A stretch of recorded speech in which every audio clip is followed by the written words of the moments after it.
In business today, three things to know. First, too fast? Federal investigators are looking into whether speed was behind the derailment of an Amtrak train in Philadelphia.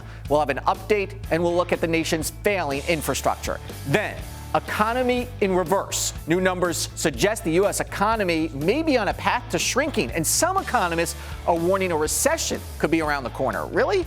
And how big companies are failing to advertise responsibly. Recent marketing failures are being called anti-women, leaving many scratching their heads. Arise Exchange starts now.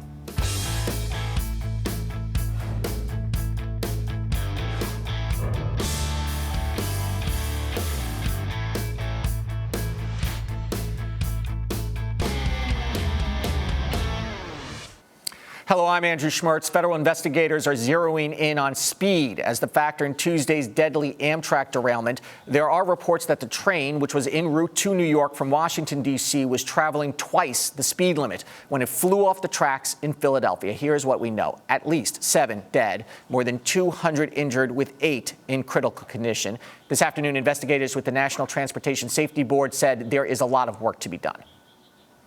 We're looking at the track, the train signals, the operation of the train, the mechanical condition of the train, human performance. We are setting up a multidisciplinary investigation to try and understand the factors that led to this accident. Arise News correspondent Shahan Ramkissoon is in Philadelphia with the latest. Shahan, can you bring us up to date and why some are now saying that speed is the factor here?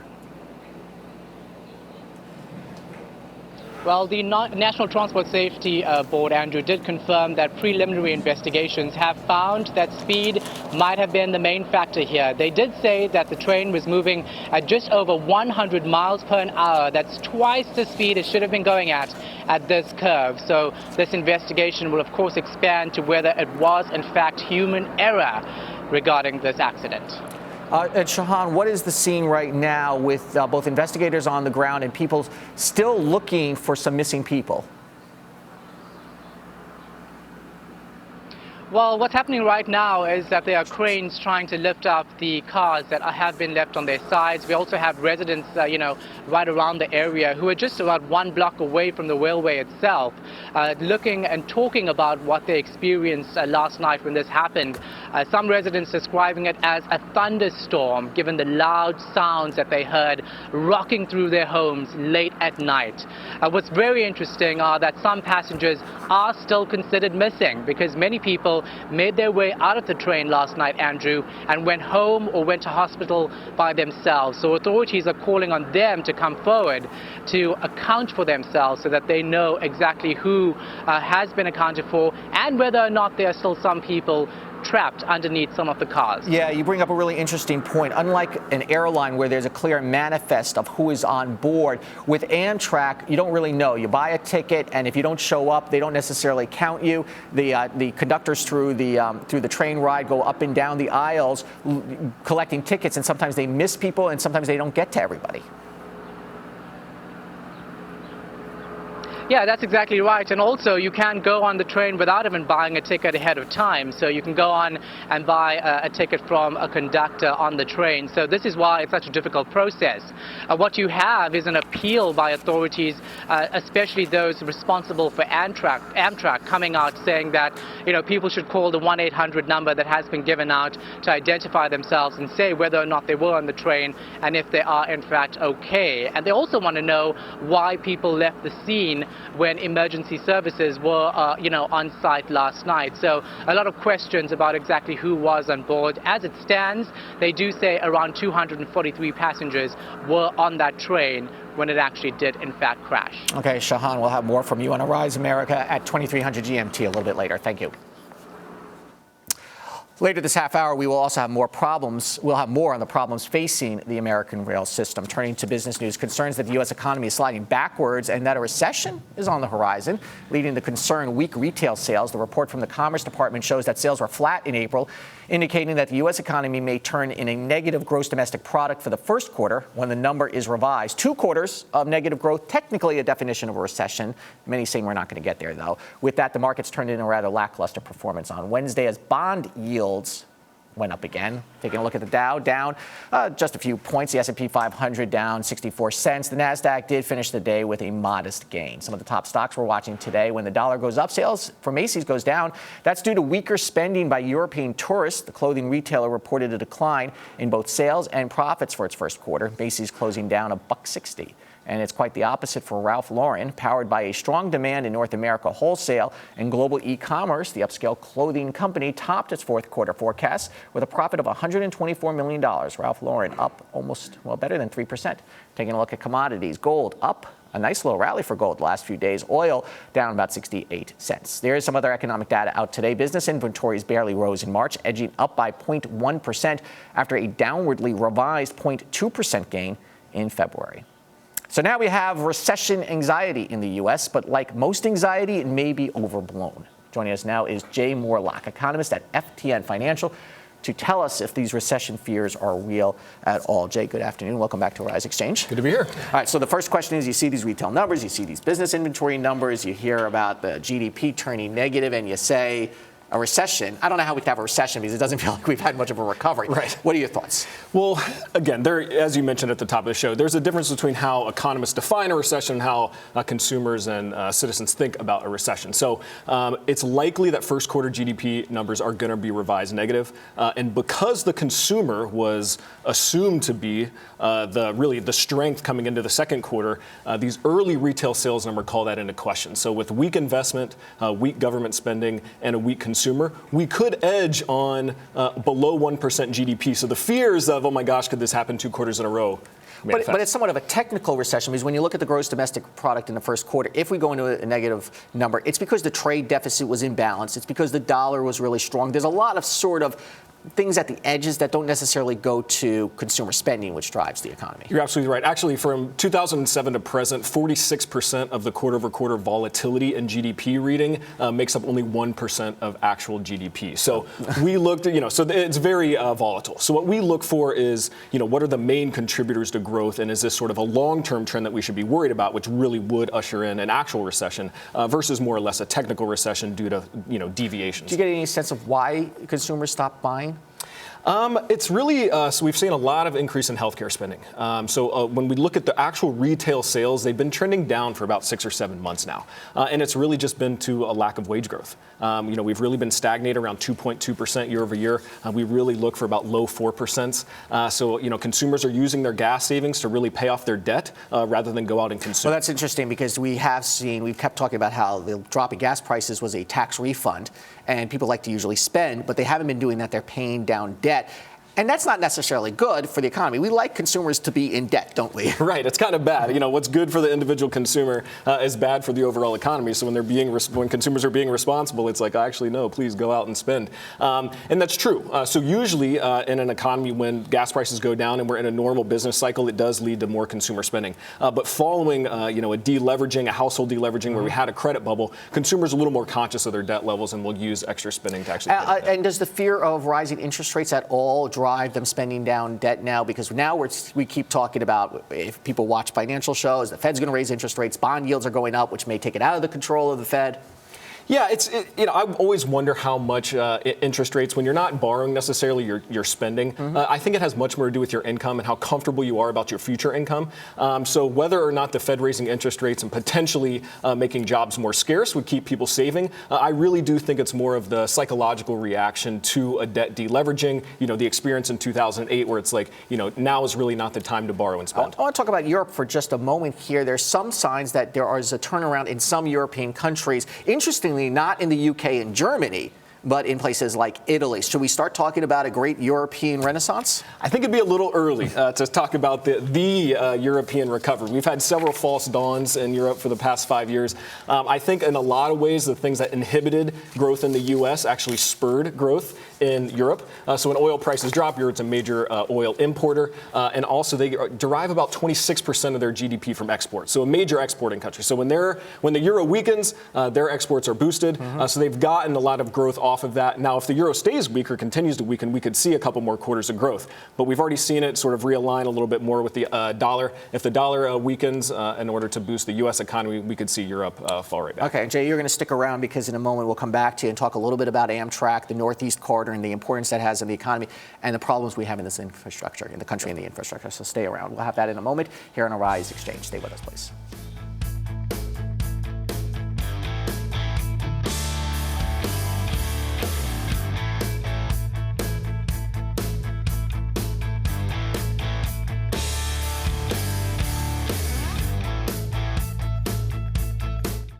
The search continues for the more than 200 abducted schoolgirls. Unquestionably, this is a Nigerian problem. President Barack Obama stopped short of visiting the border. Why can't Washington get anything done when it comes to immigration reform? But you got to come up with a solution to it, and no one has a real solution. Does this further terrorize people, make them more afraid, or is this making people angry?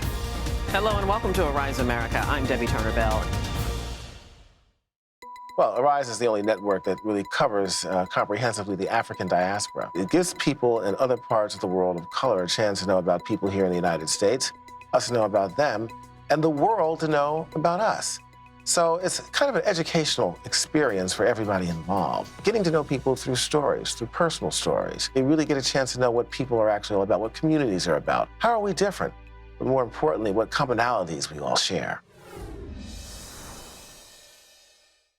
Arise News is a different kind of network. We are able to tell our own stories, and we're able to cover stories in a way that other media outlets don't do. We've got world-class journalists, veteran journalists who have been in this industry for decades, not just in front of the camera, but behind the scenes as well. Arise News is a place where we can tell stories in an interesting, factual, inclusive way like no one else in the business can.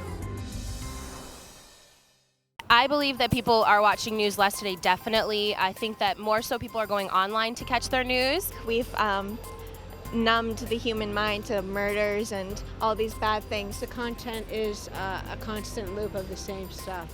So there needs to be, new content all the time. Arise News, every culture, every angle.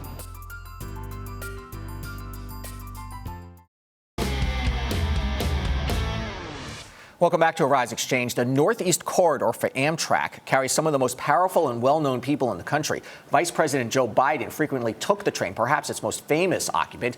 He took it to D.C. when he was in Congress and lived in Delaware. And lawmakers from all over the Northeast are often seen on board. But the spike in derailments points to the larger problem of America's railroads. To explore this issue, we are rejoined by Jay Morlock, an economist with FTN Financial. Jay, we're an international program, and a lot of people may not realize how important this railroad system is. In Europe, railroads are huge. In the United States, not so much. But the Northeast Corridor for Amtrak is a big deal. Yep, and it actually resembles a lot of the European system. It connects major cities. It's very efficient. It's timely. It runs multiple times a day. Actually, about 230 million people ride it a year. And this goes between... Stunning number. Oh, it's huge. And it runs between the major cities of the Northeast. So, it connects to Washington, D.C., Philly, Boston, New York. So it's really, the crux of Northeast. To put it into context for, Amtrak is subsidized by the government to the tune of $1.4 billion a year. And this is the only profitable corridor they run. Yeah, I was going to ask you that. Most people may or may not realize that it's neither a private company nor is it a government company, but it is a company that does not make money and it is heavily subsidized. And that subsidy is often fought about in Congress. Well, absolutely. I mean, especially with so much money on the line and with such an important infrastructural development in the Northeast, it's imperative that this thing runs well and runs efficiently and avoids wrecks. This is very important. If we all turn to cars, we have a big country and a lot of the Midwest, which we were talking about before, you can get in your car and you can make a drive. But, between these major cities with the heavy population, it really is crucial to have the planes and trains working efficiently. And the fact is, if the airlines had the safety record that not just Amtrak, but the commuter rails have in this country, I'm not entirely sure they would be operating right now. It is not a good record, but it's not necessarily all of their fault. We do have an infrastructure problem. We don't upgrade the rails. It's true. And the problem, it's a trade-off. So with infrastructure investment, when you think about having to close the rails in order to do the work. Infrastructure maintenance, there's a big cost to that. Millions and millions of people are counting on this to being their main source of transportation. So it'd be like closing one of the major highways in the Northeast. So it's difficult. It definitely needs to be done, but it's done done so piecemeal, why there's so much tension, is because you just can't do this massive overhaul at one time. But let's update this to look like a lot of the trains in Japan and Europe. Right, which are high-speed trains, bullet trains, maglev trains. We don't have any of that here for the most part. They've been talking. I know former Pennsylvania Governor Ed Rendell had once asked for a high-speed train between Philly and New York, making Philadelphia a suburb. This is a potential jobs program that the government can get behind. Yep, and absolutely. And the big question is against the private sector is, if this is going to be a government subsidized program, so it doesn't need to operate at a profit, what that does is it prices out a lot of the private industry. So if you're able to, price your tickets below what they would normally cost, I think food on the Amtraks cost the government $100 million a year to subsidize. They subsidize the food on Amtrak? Oh, the food on Amtrak, yes. And it's not particularly good. And it's not. That's what I mean. If you're going to subsidize it, give us some more choices. Better food. How do you think there's going to be an impact on business people taking the train right now? I think so. We're up here in the Northeast. I will think twice before boarding it if I have the option to take a quick flight. Flights run every 50 minutes to the same cities. And not that much more expensive. When you get on the Acela, it's several $100s if you buy the train ticket the day of. Yep, and if you have some advanced travel and you're going to decide between the Acela or the Express Jet, they're about the same cost if you have a month in advance. So I do think it could cause people to hesitate because this is really the second one. We had one up in New Haven a couple months ago, so it really is a big concern. That's right. Okay, Jay, thank you so much. Absolutely. Thanks for your input. Turning now to our business ticker stories making headlines across the nation and the world. Japan's top three automakers, Toyota, Nissan, and Honda, are issuing a worldwide recall of 6.5 million vehicles over faulty airbags. It's the latest recall tied to the airbags made by the company Takata. At least 6 deaths have been blamed on exploding airbags in Honda cars. So far, no accidents have been linked to Toyota and Nissan, which call the recall precautionary.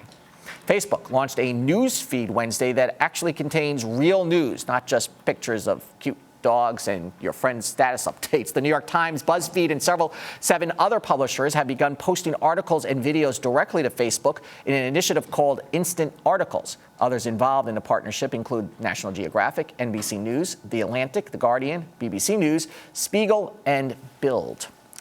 The Securities and Exchange Commission has filed civil fraud charges against ITT Educational Services and 2 of its top executives. The for-profit educator is being charged with concealing the poor performance of 2 student loan programs from investors. The SEC claims that the defendants tried to cover up losses by making payments on behalf of struggling debtors and routinely misleading internal auditors. ITT says it vehemently disagrees with the allegations and that it acted at all times in good faith in its accounting and disclosures. The Indiana-based company recently reported having 54,000 students across 144 campuses. Tweet for pizza. In its ongoing quest to reinvent its brand, Domino's is now turning to Twitter. Starting May 20th, customers who follow Domino's on Twitter will be able to order a pie, and they won't even have to type out the tweet. Customers will just need to set up a pizza profile. Then when ready to order, they can just tweet #EasyOrder or a pizza emoji at Domino's. Domino's will then send an auto-reply message asking them to confirm. How lazy are you folks? First, you can't go pick up the pizza. Then you won't pick up the phone to order a pizza. Then you won't even go online to get a pizza. Now you need to tweet a pizza. Come on. Ahead, an accused wine fraud that went sideways. You're watching Arise Exchange.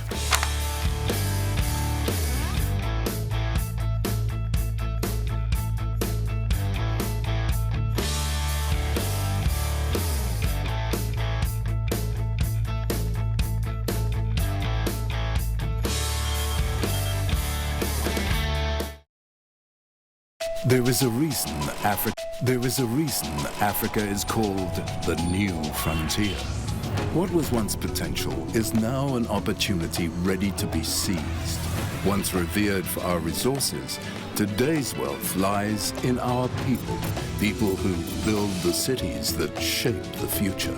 People who know an idea in one place means business in another. A generation for whom technology means there are no borders, no boundaries. We are the new lions in a brave new world, kings of the urban jungle. And there's a bank that puts the world in our pocket and the future in our hands. UBA, Africa's global bank. Because we live in a global, interconnected world, business news no longer stops when the markets close on Wall Street. And what we've discovered over the past few years of the financial crisis is that events and news that happen even in the smallest countries impact the United States and the world at large. As we bring together experts and analysts and thought leaders and CEOs and companies across many industries to not only provide the macroeconomic view, but news everyday people can use. Unrest continues in Ferguson, Missouri. Exactly what happened to Michael Brown Jr.'s memorial. The NFL fallout continues. Why does this video change the game? President Barack Obama met with congressional leaders today. He does not need congressional approval to carry out the strikes. The only language understood by killers like this is the language of force. Do I want to have a draft? No, because I don't want to have war. Hello and welcome to Arise America. I'm Debbie Turner Bell.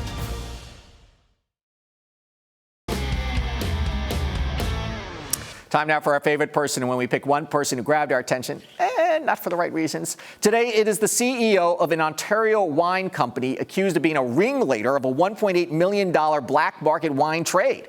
Montreal police have arrested several alleged members of a rogue wine gang, saying they import thousands of liters of cheap wine and rebottled it so it looked like more expensive popular wine brands. The alleged ringleader is Murray Marshall, CEO of Diamond Estates Winery, which is a publicly traded company in Canada. According to the Montreal Gazette, police began an investigation dubbed Project Malbec after they seized 100 cases of the bogus wine, and the gang reportedly used a sophisticated network of distributors to pull the alleged fraud off. Police say the wine came into a port in Montreal and then was transported to Ontario, where it was rebottled. And so Murray Marshall, for being accused of running a wine business that has now gone sideways, is our favorite person of the day. Coming up, the fine line between having fun and poor taste in advertising. You're watching Arise Exchange. Stay with us.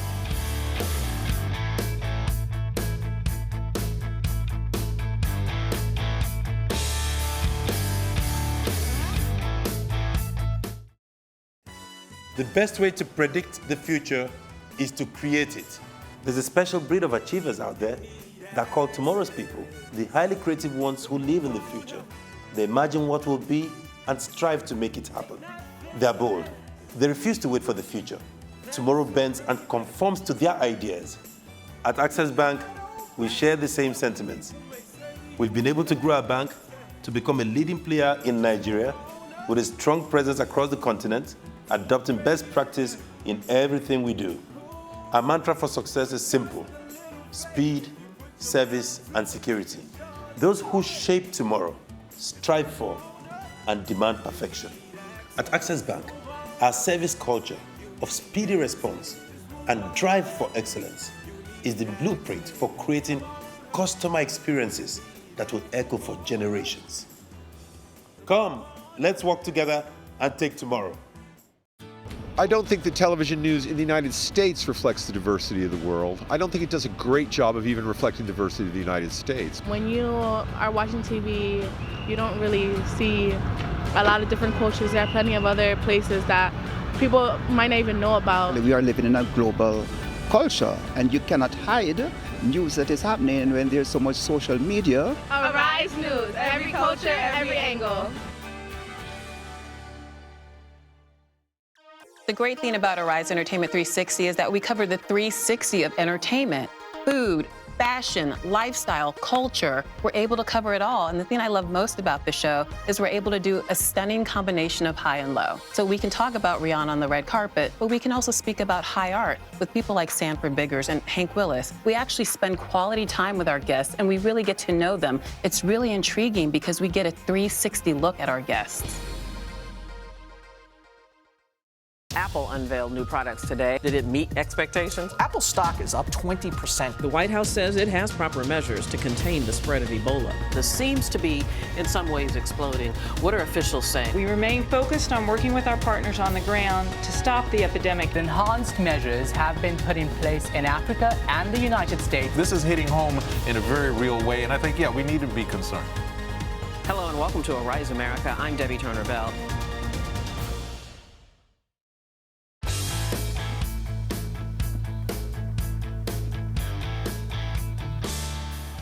What messages are advertisers sending when the commercials they run are being accused of being anti-women? I want to start with this ad from Budweiser for Bud Light. For a while, it contained a label that read, "The perfect beer for removing no from your vocabulary for the night." And the Cleveland Cavaliers of the NBA recently released a promo video, which was a parody of the movie Dirty Dancing. In the commercial, a man picks up a woman and throws her on the floor because she's wearing a competitor's jersey. The Cavaliers later apologized for that ad. Now, the defense is that this is all just a joke, but is it irresponsible and making light of domestic violence, especially, as we'll discover, when women are the major buyers of all of these products? Pepper Miller, president of the Hunter Miller Group, joins us now on the phone to talk more about this. Pepper, welcome back to Arise Exchange. Good to talk with you. We have discussed this before, but you often wonder what goes on in the thinking when these companies do this, and I often am a little cynical and say maybe there was some intention here. I think it might be subconscious, Andrew, and thank you for having me back on the show. It's nice to be here. But the problem is, you can't be what you can't see, and if you don't have women at the table, then you're going to get this one-sided perspective. So there might be part of this macho, masculine perspective of doing what we always do, but still in fun. Yeah. But it's irresponsible, and it's not really funny. And that's Andrew, I don't think it, but at the same time, I don't think it promotes domestic violence. I don't think this commercial did. I don't think it, didn't promote a rape culture. I think collectively, when you put all these things together, yes, but as they stand alone, no. Irresponsible, absolutely. Yeah, we've discussed this before. When you look at who's in the chief marketing officer's office these days, it's men, correct? Yes. Often white men. Correct. Right. And chief marketing officers, creative directors, writers, production, those directors that are directing the commercials, a lot of strategists, white men, not even people of color. So in addition to lack of gender diversity, there's also lack of people. So I often say, Andrew, it is so important to bring your whole self to the table. Everyone's bringing their whole self to the table when you're doing a project. So if you're just having white men bringing themselves to the table in their own perspective, you're going to have this lopsided, potentially offensive commercials or messages going out there in the media. I wonder if the problem with the Budweiser ad for Bud Light was that this involved alcohol. So you're saying remove no for the night. Well, we all know alcohol lowers your inhibitions. Absolutely. And, that was the biggest stumble, of course, of just aligning Budweiser with the word no, with alcohol impaired decision making, because no absolutely does mean no, especially for sex. But it's also about establishing boundaries. And that's a perspective that I think a woman might have brought to the table, is to bring the whole story in a whole different perspective. Because I get what they're saying, but as people they're trying to make themselves into a cool, fun brand. Absolutely. And that's what they probably didn't have a bad intent. They just kind of. And they had some great commercials. I think the maze. I think there's a commercial where this guy is going through the maze, and that was fun. I loved it. It was absolutely. But then putting the no on the label just went a little bit too far. And Pepper, when you say bring your whole self to the table, that's such a great philosophy. But also bring your whole self as a consumer to the table, right? What would I say if I had daughters, for example? Absolutely. Your whole selves as a consumer and beyond the target. Because what happens too a lot of times is people think about their own friends or people that they know, and they're like, man, my friend George would love this, and his friends, this is great, this is the target, these guys would love this, this would be so funny. Mm-hmm. But you have to also think about the broader target that's watching today too, especially in the age of social media, especially that. So yes, you're talking to the target, maybe they think that's funny, but how about another angle? How about, to your point, thinking about other people, women, daughters, the broader target, and what we could do? And it's not saying that you have to have kumbaya commercials. You can have that funny commercial. I loved it when that guy was going through the maze. Mm-hmm. But maybe it's going to require a little bit more thinking and creativity. How about that, guys? How about that? Pepper Miller, president of the Hunter Miller Group. It's great to have you back here on Arise Exchange. Hope to talk to you more often this year. Thanks, Pepper. Much. Looking forward to it. Bye-bye. Tomorrow on Rise Exchange, the response to Tesla's new home batteries. Let's take a look at the markets once again. Sort of a lackluster day on Wall Street following a weak retail sales number. The Dow down, the S&P 500 down a fraction, and the NASDAQ, though, turning in a modest gain. I'm Andrew Schmertz. Thanks for watching Rise Exchange. We'll talk to you tomorrow.